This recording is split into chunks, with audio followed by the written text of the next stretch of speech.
People have been asking if Teal Swan is a cult leader for years, perhaps even decades. And for whatever reason, this seems to be a point of contention because Teal seems to operate simultaneously like a cult leader, but not like a cult leader. It seems that she has enough awareness to avoid being considered a cult leader, while under the veil, actually behaving very similarly to most cult leaders we see. It's really easy from the outside to come to our own conclusion through speculations and assumptions. But today, I want to explore the idea of if Teal is a cult leader through the stories of people who are her, for lack of a better word, survivors. Today, we are going to hear real stories from people who were involved with Teal Swan, or family members who have had loved ones harm themselves thanks to Teal Swan's teachings. And hopefully, we'll be able to answer this question: is Teal Swan a cult leader? And if she is, how can we stop her? So, everyone get ready because this might be a heavy one. Sit back, relax, and take a deep breath. It's time to let the fresh air in.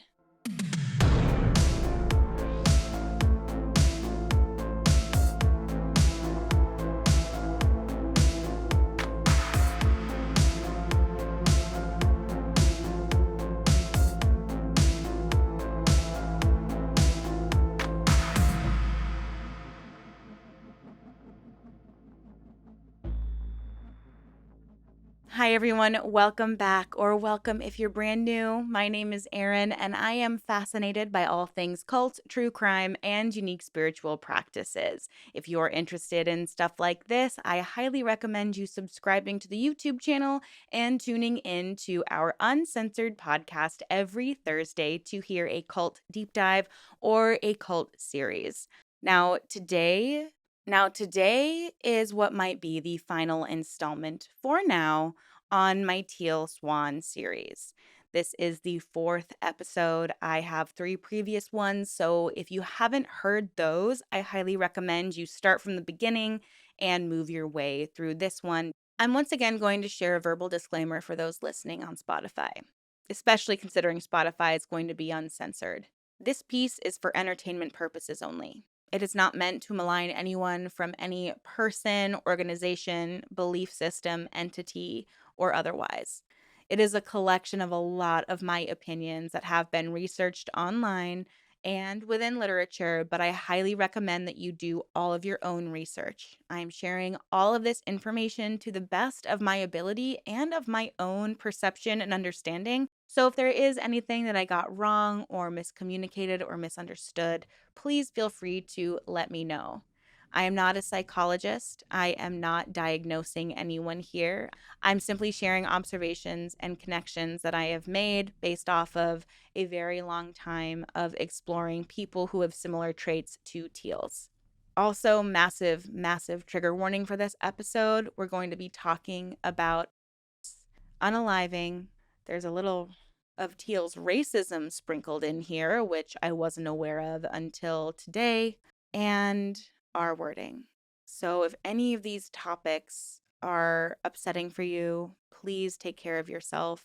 Furthermore, I am recording this in the middle of a tornado watch. So if you hear thunder or rain throughout this recording, I do apologize. It was my only opportunity to record this for you, so I hope that any outside noise isn't too distracting. But I suppose a storm kind of fits with this topic because this episode might make you feel like you are just waiting for the eye of the hurricane to come over you so you feel a sense of calm. And without further ado, let's get into this video. Initially, my goal of this video was to share several survivors' stories, but I found one that was particularly interesting. So we're going to focus on that one today, and at the end, I'll share a couple other observations or snippets of teals. There's so much online, so many people sharing their testimonials of the terrible things that they've gone through, either physically, mentally, or a family member has endured because of teal's influence. So I might make more videos like this. Please let me know if that's something you'd be interested in. I want it to be very, very clear that it's really important to ask questions. It's really important to allow your critical thinking to pop in and not quiet down your intuition when you're listening to not necessarily just Teal Swan, but anyone on the internet. Hopefully, this video and podcast sparks a healthy conversation in the comments. And in general, please be careful about the information you're consuming on the internet. It's so scary nowadays that the algorithms only tend to push out more of what we're interested in instead of another point of view. I feel like the algorithm in itself promotes cult like thinking where you're only seeing and believing one side of a situation. And it is vitally important to see a certain situation or certain information from multiple points of view. So if you're someone who has been devoted to Teal or some other type of spirituality that is similar to what Teal promotes, just know that it's really, really healthy for you to see another point of view. It doesn't mean that you have to change your spirituality or your belief. It just means that you are considering all sides because there are so many religions out there. Who are we to say that any one is 100% correct? We all just have to figure out what works for us. But without further ado, let's jump into our very first story. I was once close friends with Teal Swan. I met her in the summer of 2011. We became close instantly. I'd never met anyone like her before. She was different, and I like different. One of the things Teal told me was that she was an alien, and that there was a reason why I had come back to her, all in a very detailed fashion. That we were colleagues. Okay, cool, I can handle this. I've had strange experiences all my life. This was something I could entertain. It wasn't weird, simply intriguing. And for a bonus, I fit in here. In the fall of 2011, just after Thanksgiving, I'd gotten in contact with the creator of Spirit Science. I introduced Teal to the website and thought it would be cool for her to upload this question and answer type video series that she was talking about doing, a little like the Abraham Hicks style forum that we all knew and loved. She had held her first synchronization workshop in Salt Lake and published her first book, Sculptor in the Sky, just before we had met. When she began to work with Spirit Science, I had moved to the Virgin Islands, and from afar, I watched her views soar. It was amazing and exciting. We Skyped often. She told me that she'd come and visit me in the astral plane, comforting and strange at the same time. But I had had weird out of body travels before, so I wasn't going to doubt her experience. We had this inside joke. When I would stay over at her house at night, we'd say to each other, "Good night, I'll see you in 5," because of our strange and vivid dreams. Life with Teal was great. I loved her very much. Each morning we would wake up, she'd cook an awesome breakfast for her family. We'd watch this box set of Abraham Hicks DVDs that she'd had, and then she'd get to work typing up a script for an Ask Teal episode. Each night she would sing her son to sleep. She had bookshelves filled to the brim with esoteric self-help as well as parapsychology and occult type books. They were all annotated and dog-eared. She would write down my name eventually next to an aura color and personality type. She and I both had a fascination with human psychology and philosophy, so we got along great. It wasn't soon after that she began to tell me about her dark past. It was detailed. It was calculated.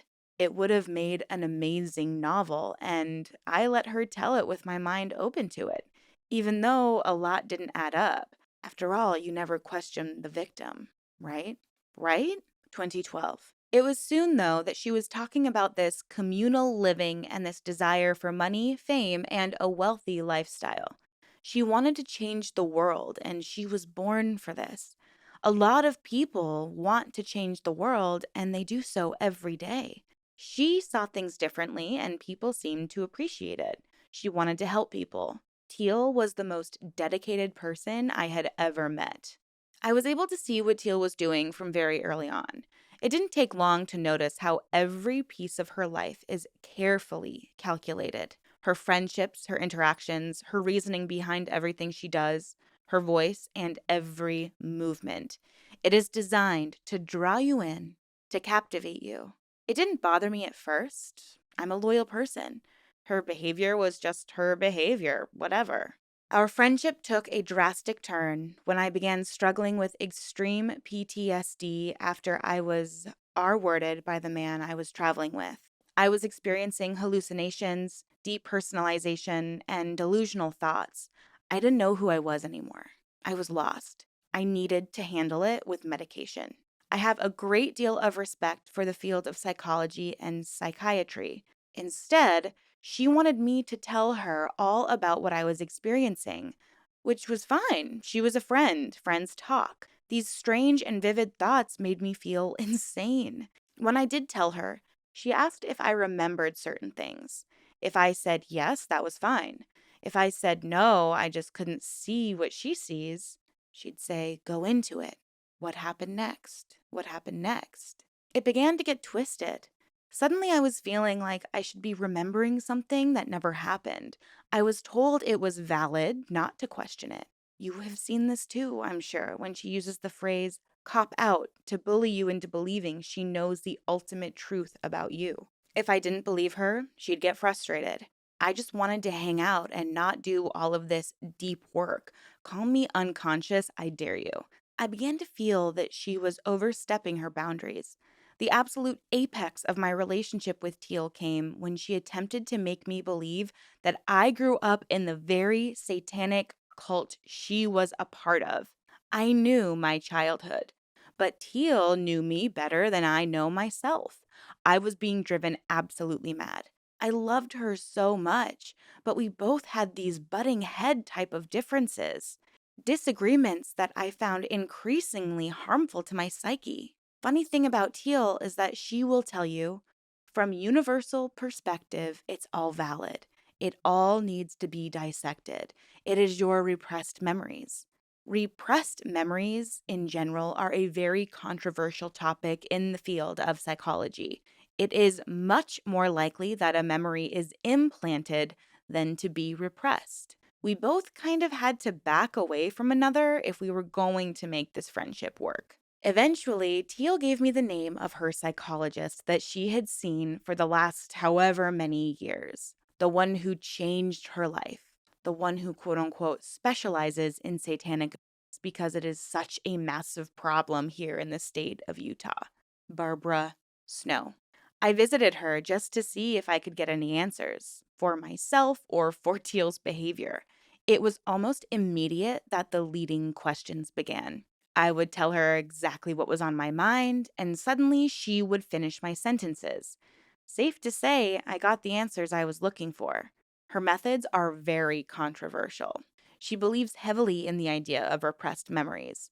Searching her name will pull up the articles describing her behavior almost immediately. She has had quite a few issues with other clients adopting storylines of satanic abuse here in the state of Utah, having her license revoked 3 times since the mid 2000s, around the time Teal was 19. All of this information is open source. I believe Teal adopted this method as gospel.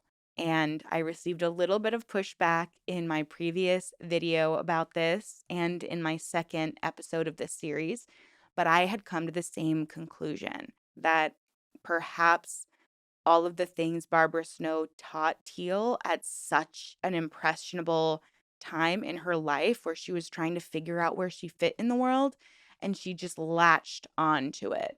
This person continues to say, "So let me say this.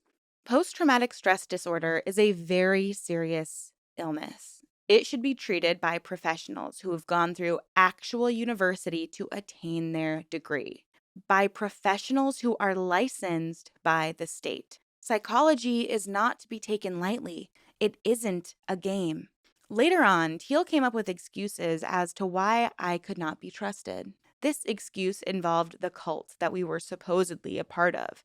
Teal continued her storyline that I was a part of the cult she was in, and that I was meant to drag her back to that hell. But more obvious than her quote backdoor way of manipulating me into submission was the fact that she could tell I knew her secrets. And we all know and love how Teal mentions, quote, getting needs met through backdoor manipulation. Am I right? I was told that I had been trained by the cult to bring her back if things got too risky with her being out in the world.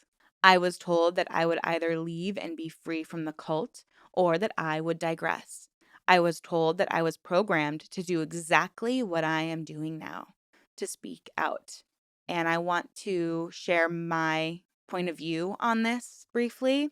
This is what a lot of cult leaders or manipulative people slash narcissists do in general. And of course, I am not diagnosing Teal with anything, but cult leaders, once you start questioning them or pointing out that maybe they're not making as much sense as they claim they're making, they will turn it all around on you.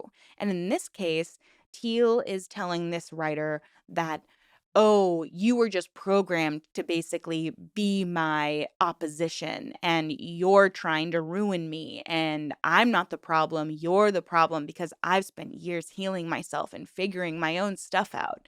And I just believe anyone who claims that they're a spiritual believer and they encourage people to look within and understand themselves, but they're not willing to look at themselves and recognize how what they're doing might be considered manipulative or toxic or otherwise concerning.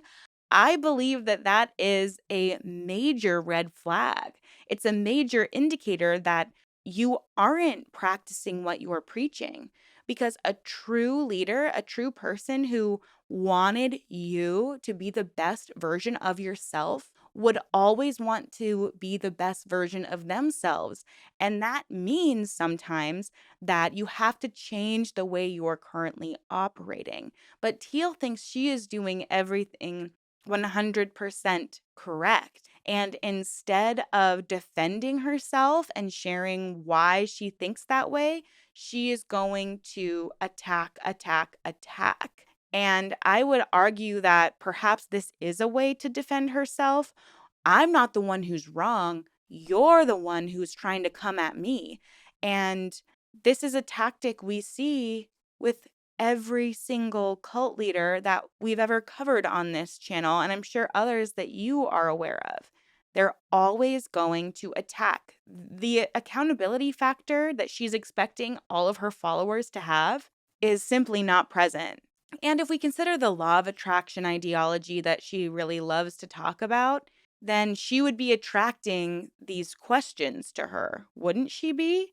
Something, she is at a vibration where what she's doing is questionable. So she's attracting questions, but she is unable to do that because, in Teal's minds, if she were to admit ever that she is wrong, it would mean that the pedestal that she's put herself up on would crumble. It would mean that her telling people for almost 2 decades that she's all knowing, that she speaks for the universe, that she is an alien sent to guide humanity into some kind of healing or purification would all be wrong.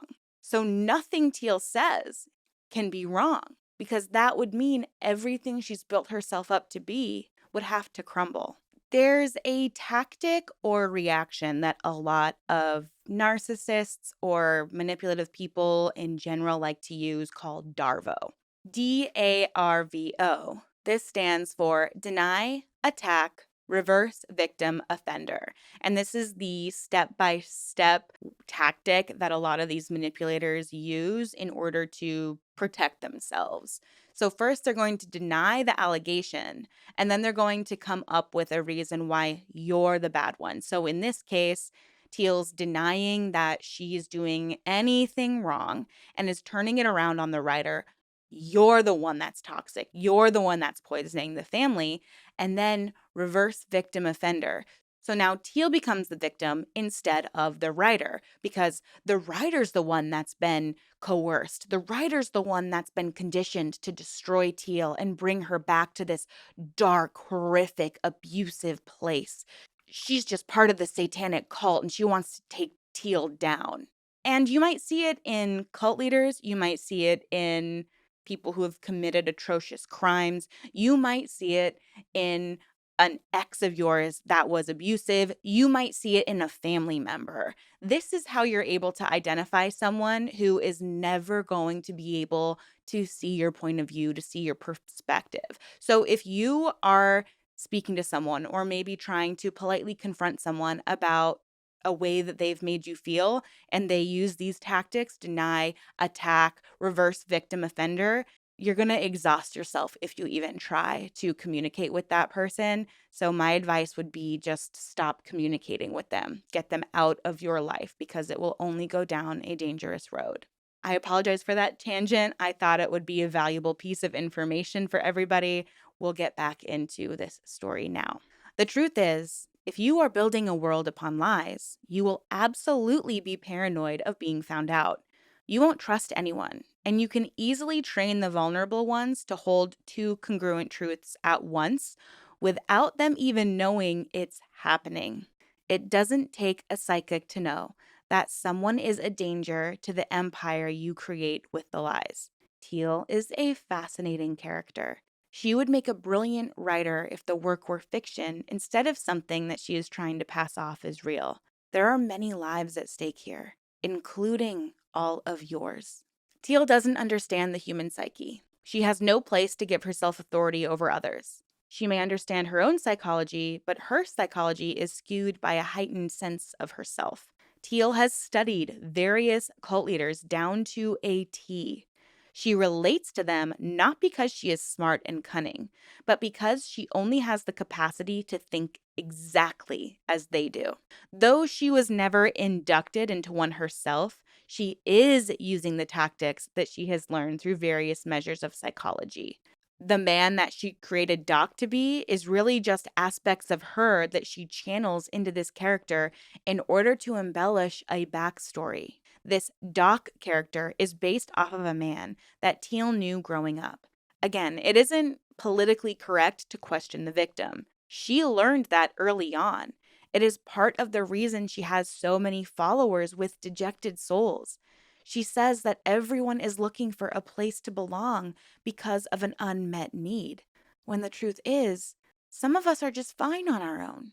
Just because she says she sees things from source perspective doesn't mean that you should hang on to her every word. There is a reason she places herself on a pedestal like that. It's very difficult to be friends with someone who plays mind games for fun, for life, for a career. It is another thing entirely when you care about them regardless of their narcissistic and psychopathic tendencies. I am not trying to paint myself as good by any means against Teal. I smoke, I drink, I make mistakes. I am impulsive. I am not spiritual. 2013 and the unaliving obsession. Trigger warning, we're going to be discussing unaliving here. In 2013, our friend Leslie committed. I met her earlier that year and didn't know her well, but she would reach out when she was sad. It struck me as odd when Teal, her husband, and I were sitting there talking about it that her reaction was to say, in paraphrase, I'm not upset because she's dead. I'm upset about the fact that I lost a client and it could hurt my credibility. It blew me away, and I just sat there. A few days later, we both attended Leslie's funeral. Blake had set up a camera, and Teal was the last person to speak. She introduced herself as Leslie's spiritual guide, stating, "It is never the answer." A week or so later, Teal released her first video on unaliving, calling unaliving a reset button. As someone who has been there before, Teal made unaliving sound like a siren's call. I knew that pull. I know what it feels like to want it. But she would take out the hardest part for a lot of people with her words. It's just a step off a curb. Yes, I related to that. I related to her, but it wasn't right at all. As someone who has had unaliving ideation, who has dealt with self harm, borderline personality disorder, and bipolar, I found myself needing to back away again. It was too much for a person struggling with mental illness already to handle. I want to interject here because considering the timeline of this writer and what they're sharing, it makes total and complete sense to me now why Teal has made unaliving such an important topic that she discusses. And it's because she was worried that when her friend unalived herself, it would hurt her own credibility. And it's just so oh, it's heartbreaking, it's disturbing, it's so difficult to talk about because it's difficult to consider that somebody could see a friend go through that amount of pain that they actually end their own life, and their first instinct is, well, now how am I going to twist this situation so that it makes me more credible? Oh, I'll just say that unaliving is totally fine. It's a reset button. Go ahead. It's going to make your life better. If it's something you feel like you need to do, maybe Source is telling you that you need to do it. I mean, this is so incredibly disturbing and harmful. And the fact that it was motivated because she was worried about her credibility. So now she has caused people to end their own lives because they trust her and she says it's okay. And it's all because she was worried about her own credibility. It's such a selfish, disturbing thing to think about. It really, truly is. It's incredibly upsetting. I didn't realize that the timeline was so exposing. She speaks at her friend's funeral, and a week later shares a video on unaliving telling people it's a reset button because she wants to make sure she's still credible. What? There aren't words to properly express how I'm speechless at this point. I'm really speechless. So let's continue. I began to notice that Teal had an effect on people. She sets herself up to be that way, and she sets up those that follow her to be manipulated. She is calculated. She watched for reactions. She makes you believe that she is inside your head. She makes you believe that she sees the truth. The truth is that she likes control. She likes the power over people. Later, during a synchronization workshop in Santa Barbara, Teal would mention Leslie. She mentioned her only as her first client lost to unaliving, stating that they had had that very serious sit-down talk. Was Leslie going to commit to life or not? Teal mentioned that the answer to the question was no, I'm done. So there's nothing any healer can do for that type of vibration, which is totally fine. Wow. She went on to tell her audience in a humorous tone that Leslie's death was in vain, as she reincarnated 2 days later into the same situation that caused her to leave this life. The audience laughed. They all laughed at Leslie. There's so much wrong here. Teal made a grave mistake by not providing Leslie with the option of taking her to the hospital. It is a stressful situation to deal with someone who wants to unalive themselves. It can be hard to know what to say. It is important that the person considering to unalive themselves visits a mental health professional. A spirit guide is not a mental health professional, no matter how much they portray themselves to be. Recently, a video was placed online. It contains 40 minutes of nothing but Teal speaking of unaliving, glorifying it, and coaxing guests on stage to believe that there is nothing wrong with it. It was in the summer of 2013 that I met her new housemates, C, J, F, and G, the only one of that group who still lives with her today. The first thing that Jay told me when I met him was that he had been doing trauma work with Teal and recently discovered that he had been severely but repressed it. He was also told that he was an alien. I was shocked but not surprised, as Teal had tried this very tactic on me. I witnessed how poorly C was treated because she too saw through Teal. Although Teal never told me think about whether I wanted to commit to life or not, I have witnessed it happen through C and through the countless videos that you can find submitted by Teal herself. I also met Fallon, her new boyfriend. Teal decided to name him that, another grand cult tactic. Out of respect for him, I will not share his real name. I witnessed Teal manipulate this man so that he would protect her no matter what. He is adorned with symbolic tattoos that Teal drew herself. In the end, she publicly diagnosed him as a psychopath and threw him to the mercy of her followers in order to gain sympathy. He is one of the kindest men I have ever met and has been through hell after what he endured privately and publicly in respect to Teal. which also makes him one of the strongest and most understanding. When dealing with someone like Teal, it takes a lot. Her game of mental chess is intense. Her manipulation and control becomes too much. You begin to feel like she is inside your mind and controlling what you believe. This is gaslighting at its finest. The most frustrating part was that I would disagree with her on so many points. And as soon as you question her, the mind games begin. And if that doesn't work, you're out. You cannot question Teal. She sees you. She knows you better than you know yourself. Even if all you want is the truth, even if you would never judge her, no matter the truth, the only problem is the lies are becoming much worse and more manipulative. 2015 and 2016. In 2015, I was hospitalized. Having been R worded 3 years before, the stress of dealing with it on my own was way too much to handle anymore. It was the same year that I told Teal about it. She knew my perpetrator well. She got her start uploading to his website. I knew that they had had a falling out, so I felt okay talking to her. It wasn't that I wanted to rekindle our friendship, but I wanted to make sure that everyone I knew back then had the chance to know what was about to happen, just in case they were still associating with the man who R worded me. She listened, and then I left. We still couldn't handle each other, so we kept this meeting short and to the point. In 2016, my R worder came into town looking for me and hoping to talk with Teal. He messaged me.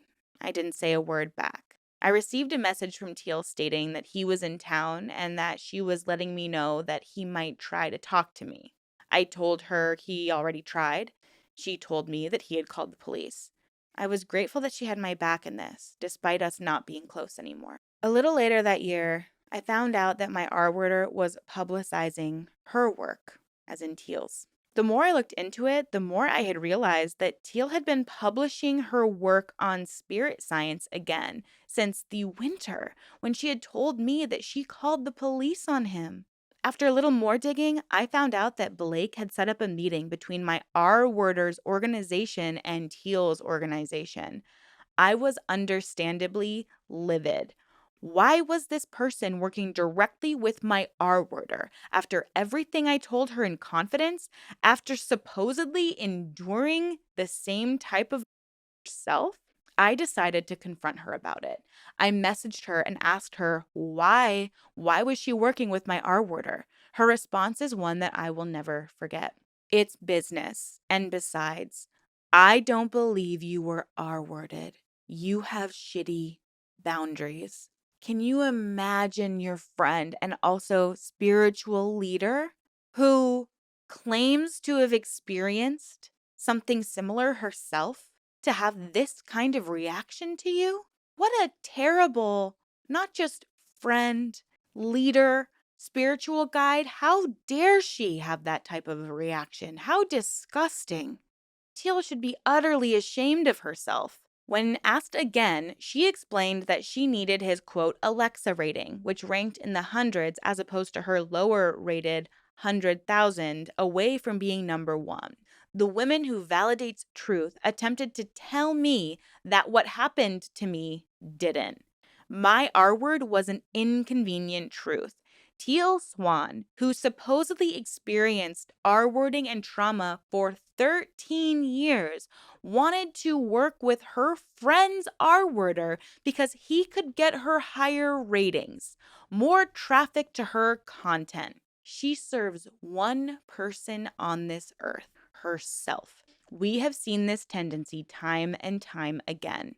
From an interview in 2013 where she states a panel of beings would construct how she looked in this life, that she is beautiful to protect of all continents, as opposed to a quote African woman considered beautiful coming to America only to be considered pretty ugly, unquote. That's I I'm literally and utterly shocked. To her written and video blogs, she is the living definition of narcissism. I began to notice that Teal was banking her entire career on the political correctness of never question the victim. What if this victim is a pathological liar? What if she lies even when she doesn't have to? What then? This is not to say that she hasn't been through something terribly traumatic at some point in her life. I noticed something that I would never put below Teal when she married the man who became her ex husband shortly after. She wrote a long article all about the name that she would be taking, how this new name was a representation of her new life. She was now a supreme swan, Paramahamsa. It became a major part of her brand. She took his name, then tarnished him when he did nothing but help her career. Teal's dedication. I can tell you with an extreme amount of certainty that Teal is the most dedicated person I've ever met. She is dedicated to running this facade that her supposed childhood is between two cults by a man called Doc. I have seen the lies form right before my very eyes. I have seen the story change time and time again. I have seen details edited out because she found out it wasn't possible. I have seen both her and Blake back out of interviews that might be too difficult or in which they might feel cornered. I have seen Teal lie about her extrasensory abilities, claims that she's cured people from cancer, claims that she travels out of body to prevent certain situations. I witnessed Teal tear down Esther Hicks and Eckhart Tolle to say spirituality needs a young, pretty face, only years later to name drop Eckhart surrounding the release of her completion process. Teal often states, we in the spiritual, self help, or psychology field. Let me explain why this is harmful. Psychology and spirituality do not belong in the same field. Psychology is a science of the processes of the brain. Spirituality is a system of belief, a faith. Faith can be helpful for people in life, especially in times of need. But your personal belief has no place within the realm of psychology, especially because what Teal is essentially doing is performing delicate trauma therapy in a setting which might feel personal and safe because you get to be on stage with your teacher. But it's very public, and that will influence how you feel and how you act. It is illegal for Teal to be using such a process without a degree and license in the state in which she lives. If you're thinking that Teal is a genius for knowing such grand forms of psychology without a degree, think again. She is misusing and abusing the field of psychology to her own benefit. And by misuse, I mean acting inappropriately and using manipulation and calling it psychology. I'm going to read that again. Using manipulation and calling it psychology. Teal is known for her contradictory teachings based off of where an individual is within their own spiritual development. It's easy to do, and it creates a sense of cognitive dissonance in the minds of those subject to this kind of abuse. The synchronization workshop is the perfect playground for a psychopath to roam free in full power. She is on stage. She pits herself against and above you by saying that she can see your vibration. She can see your thought forms, that all of you are there for the exact same purpose. This isn't a magic trick. There is nothing special about it in any way. It's plain programming. Cult leaders around the world do this well. She never learned this behavior from a cult that she escaped from. She learned it because it's all she has ever known.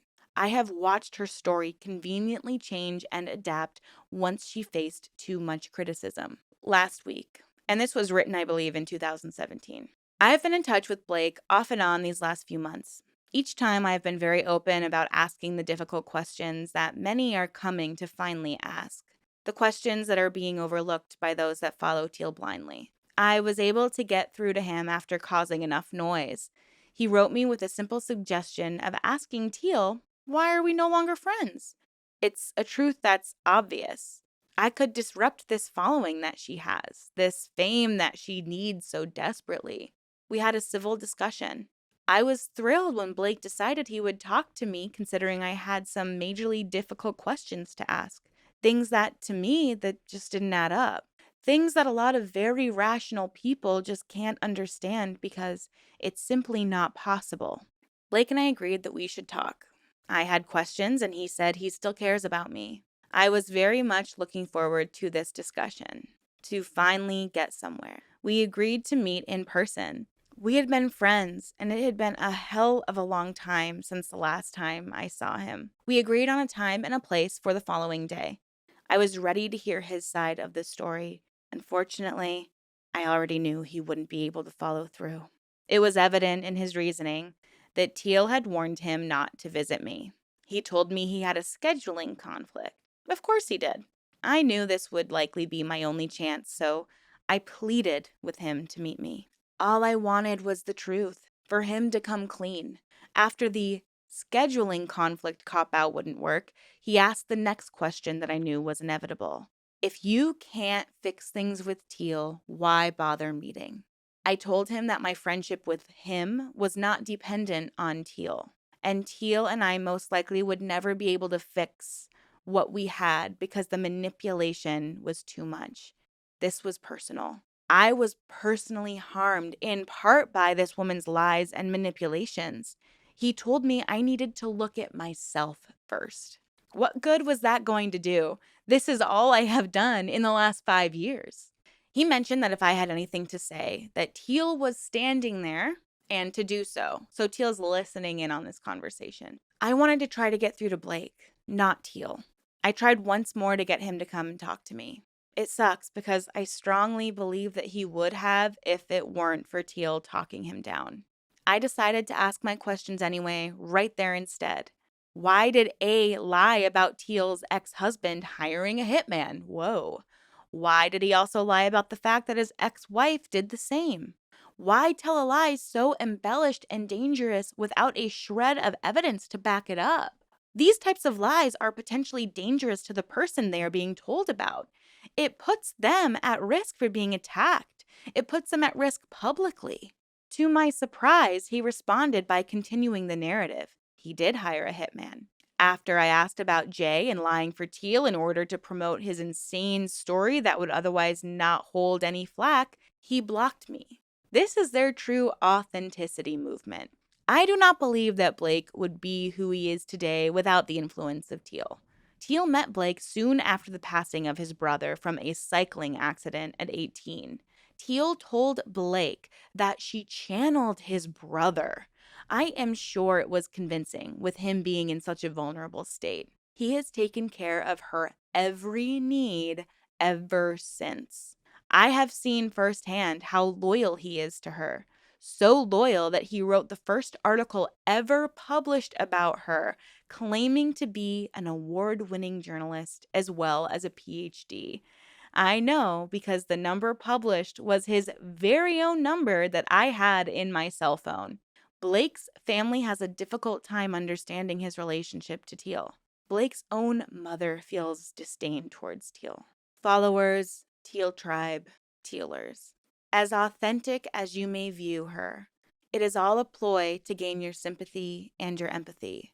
I implore you, do not waste any more of your time believing that she is your savior, that she sees through you, that she is in your brain. You are sovereign people. You are individuals. As I stated above, Teal's every move is calculated. She places herself above you as the spiritual catalyst, the extrasensory omnipotent. Has she ever been able to prove her abilities? I have seen her personally overpower so many of you by telling you that you feel a certain way, even if you don't feel it. It's a classic con trick. Teal has been disproven time and time again. To those of you who believe that a degree is just a piece of paper and that Teal is helping so many people, take a look around. How many of you have lost jobs and are having to turn to means like GoFundMe when you could be making an honest living and be satisfied? Is every cell of you screaming that your reality is in jeopardy right now? Are you denying it? How many of you have shunned family for not seeing reality through your lenses? How many of you have adopted dizzying stories of causing everyday life things to throw you into a triggered state. Many of you have dedicated many years of your life to this woman, saving all of your money to attend her retreats, spending your time watching her content online, defending her. I know it's hard to look at this situation from another viewpoint, but this is exactly where she wants you to be, defending even the pettiest of lies so she can live in this reality that she has built around her. And this is Erin talking again, but also so that she can maintain her lifestyle. She's become very, very, very wealthy off of these lies and off of this manipulation of people. In conclusion, 2017. Teal is not the person that she portrays herself to be. I know that a lot of you will say, no one could possibly come up with that type of story so detailed without it being true. The truth is, people can and people do. There have been quite a few before Teal who have created stories to gain exposure in the world, to gain a status. Would Teal have the effect on people that she does without her dark past? Probably not. When I knew her, I remember her telling me that she chose this life path, including her looks, full of the worst kinds of just so she could reach the world with her message, to reach anyone and anything. She experienced the darkest past so that there is nothing that shocks her. She understands all things. Respectfully, when C came forward with her story, I was so proud of her. I wasn't ready to share mine yet. Teal and I live in the same state, not 5 miles from one another. I know what she is capable of. I wasn't ready then. I had a lot to make sure got done before I came forward. I was taking care of my own mental health after everything that happened in 2012, in my particular R word case. I thank C from the bottom of my heart for doing what she did and for facing such horrible amounts of criticism. My biggest problem after witnessing all that I have is that Teal associates herself with the psychology community and yet uses methods that are not only controversial to that field, but for which she has no training, no education, no degree, or certification. Yet, and this is Erin responding again, when you see her website requesting applications for her completion process, she encourages other people to have some kind of psychology background because, again, it's going to make Teal look better if actual psychologists are using her methods. She's manipulating it. And you have to pay a deposit and submit your application so she can weed out the people who are the most serious about it. And she encourages people who work in the mental health field to apply. And they're probably more likely to get accepted into her completion process training program so you can become a practitioner. It's sickening. It's just sickening.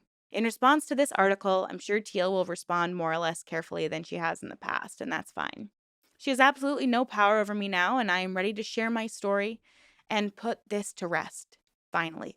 After everything I went through in 2012 and 2013, I went back to university to study psychology and criminal justice.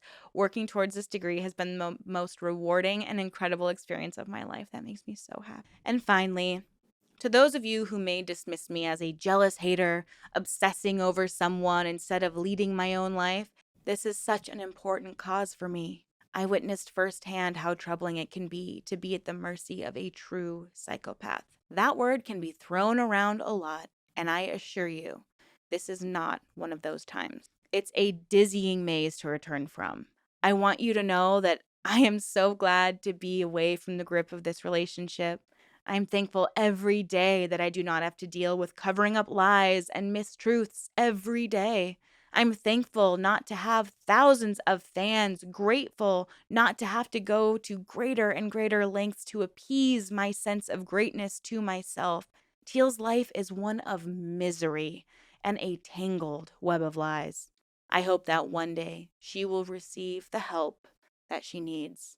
I knew Teal very well.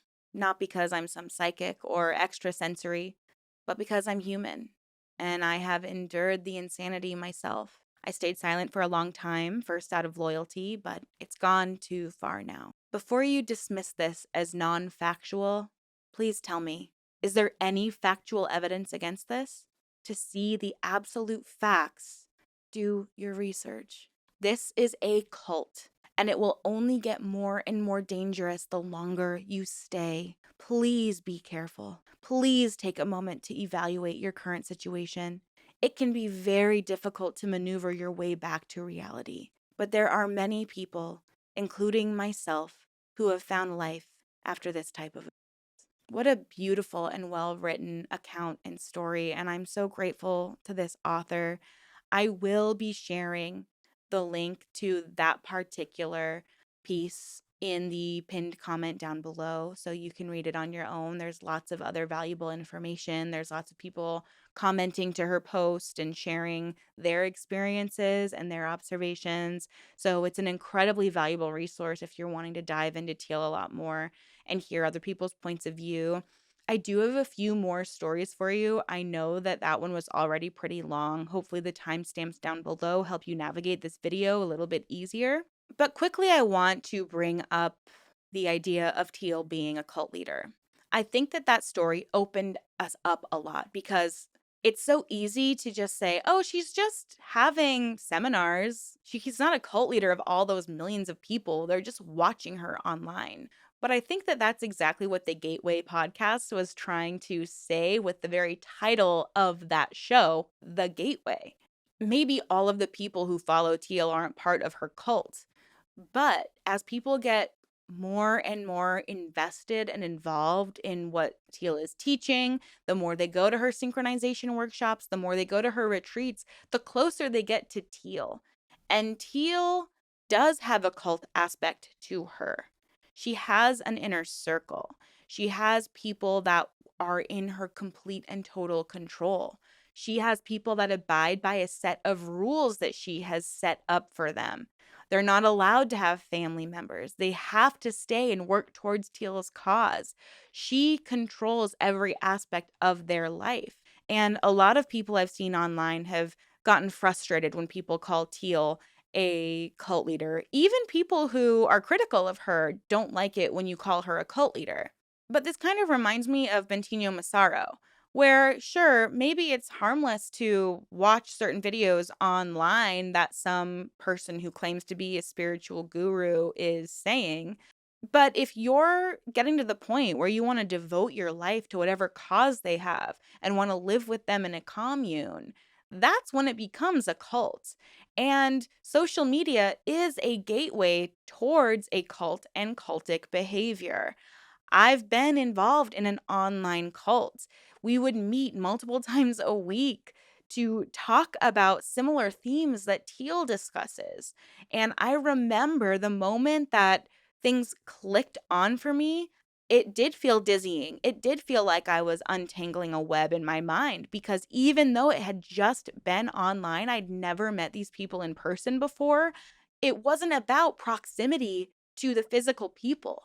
It's about what's going on in your mind. And if you're constantly consuming information like this, it is bound to sink in. So that let's say you do meet up with them, or you do go to a retreat, or you decide to become a completion process practitioner, your mind is perfectly primed and ready for her to sink her claws even deeper into you. So much that you're not even able to recognize what the manipulation is when it's actually happening to you. It chinks away at your intuition, the armor that you build up naturally when you're dealing with people. Every single time that Teal says to someone, that's not how you're feeling, she's helping them to turn off their intuition. She's helping them to ignore their gut instincts. So if you're someone who's gone to Teal synchronization practices and something she said hasn't resonated or you felt resistance to it, and she said, you're feeling that resistance just because of like a past trigger, or you're feeling that resistance because you don't really want to work on yourself. You're feeling that resistance because maybe you're not ready to commit to your healing. That is her making your gut feeling be quiet. Because if you constantly have a gut feeling against the things that she's saying, and you're able to articulate exactly why you feel like what she's saying is incorrect or doesn't resonate with you, and she's using that DARVO tactic we talked about earlier, you're going to shrink back up. You're not going to recognize it as the red flag that it is.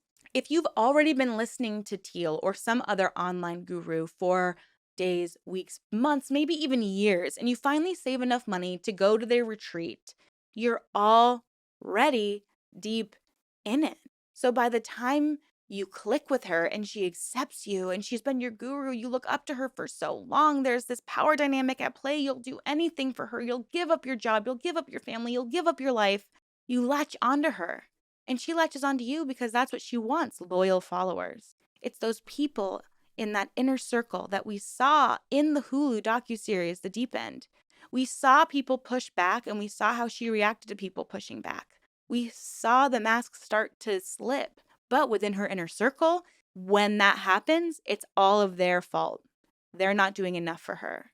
She gets to play the victim because it's all those critics out there that are so mean to Teal. She would have a lot more credibility if she would just take accountability for some of the things that she does. Or she just says, I am not a psychologist.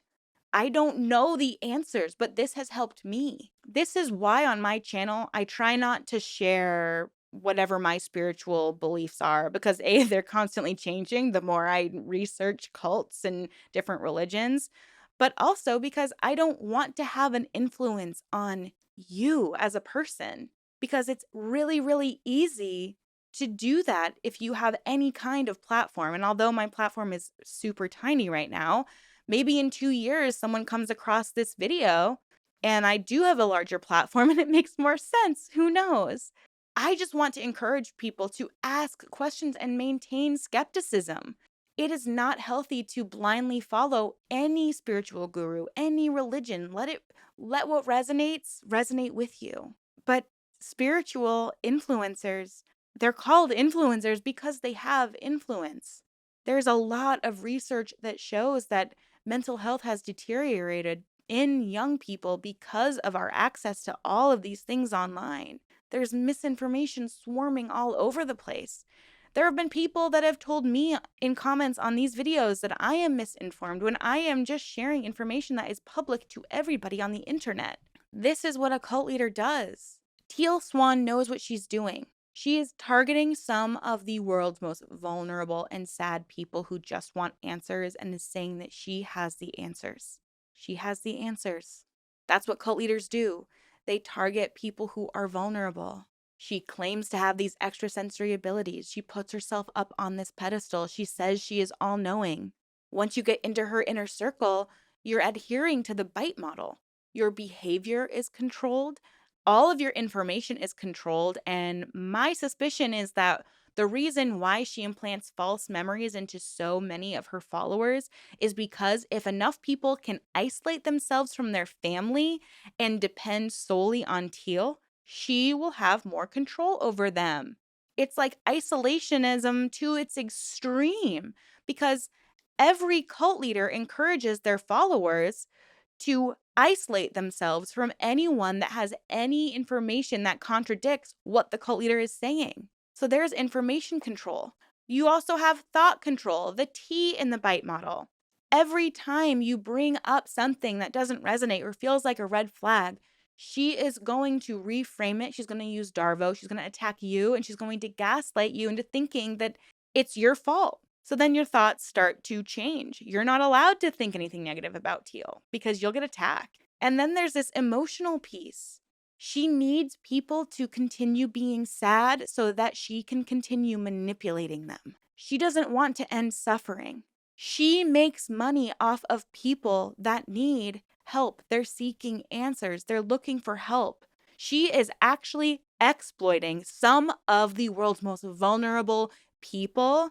And worse than that, she's eating up their time and taking their money and then telling them that it's okay for them to end it all. That's cult leader behavior to a T. And that's just the stuff that we can measure from the outside. But when you go even deeper, you go within.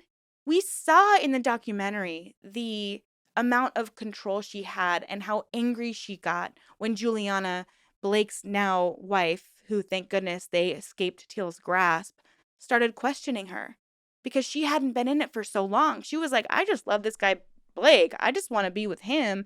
I kind of like Teal's stuff online. And then she literally would point out some of the same things that I'm pointing out. And Teal, you would see her face change. You would see her eyes change. She would switch into this like angry person.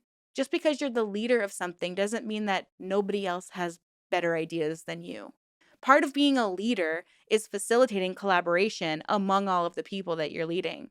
The greatest leaders are open to new ideas from other people. But Teal is not, because Teal has to be all knowing, because that is how she's maintained her following.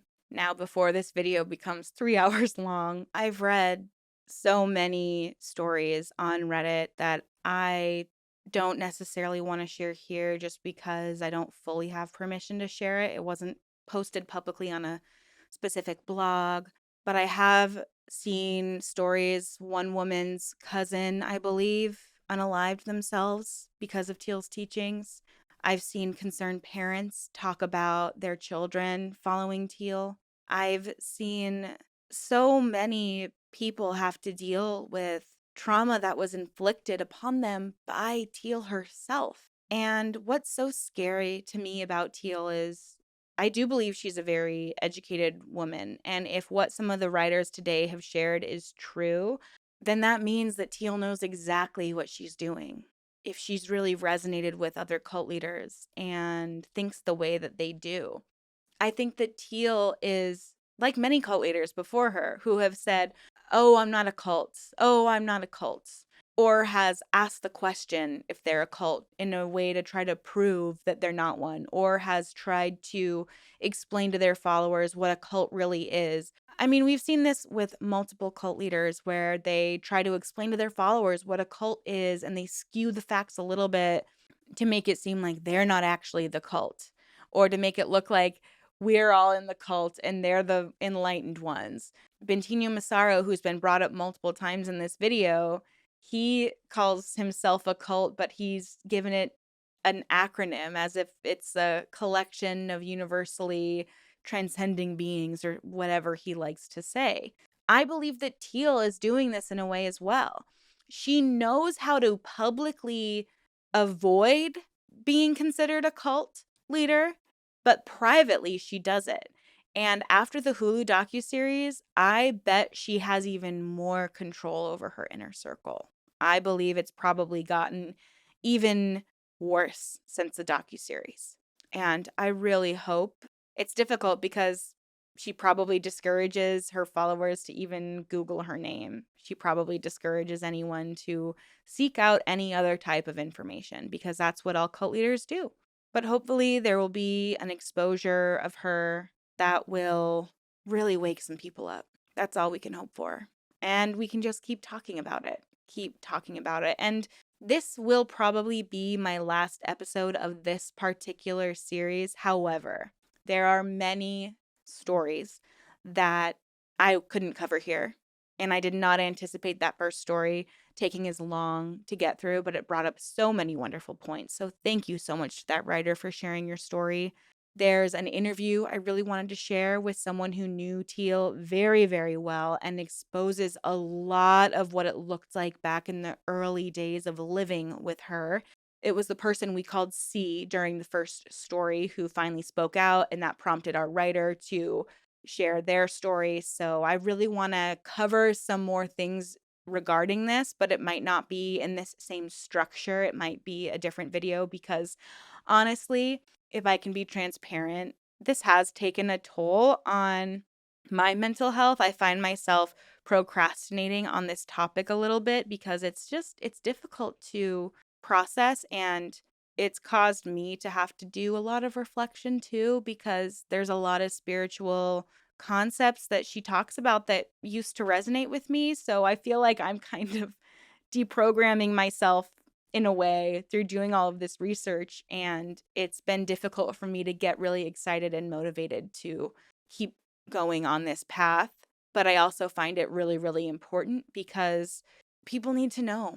She needs to be exposed. And she's a dangerous, dangerous individual. And I think, unfortunately, due to the editing manipulation that she was able to quote unquote prove, it only made some of her followers more attached to her So that's why when we cover these topics, we really have to try to move with as much integrity as possible and be as critical of her as our own opinions, if that makes sense. We really have to collect all of the information and speak out in a way that not just invokes empathy towards her following, but is also very, very honest about what's truly going on behind closed doors. It's just difficult. It's like she's Wizard of Oz hiding behind that curtain, but one day someone's going to pull that curtain open and hopefully we'll be able to protect a lot more people from Teal. After all of my research, I can confidently say that I do believe that she's a dangerous person. But of course, that's just my opinion. Thank you all so much for your devotion to this series, for watching it every week. It has been highly anticipated and it's been a wild ride. I will probably be sharing more about Teal. I'll probably be sharing some more survivor stories. So let me know down in the comments if that's something that you'd be interested in. If you would like me to do an episode 5 next week, even on the podcast, and I can go through some more of these interviews from survivors and stories, I would love to do that. And since I brought this up at the beginning of my video, I think it's safe to say that Teal is a dangerous cult leader, and we all need to be very, very careful. I want to say thank you all so much for supporting my video, for watching it, and just remember to please stay skeptical and always ask questions. And I will see you in my next video very, very soon. Thank you all so much and have a wonderful rest of your day. Bye.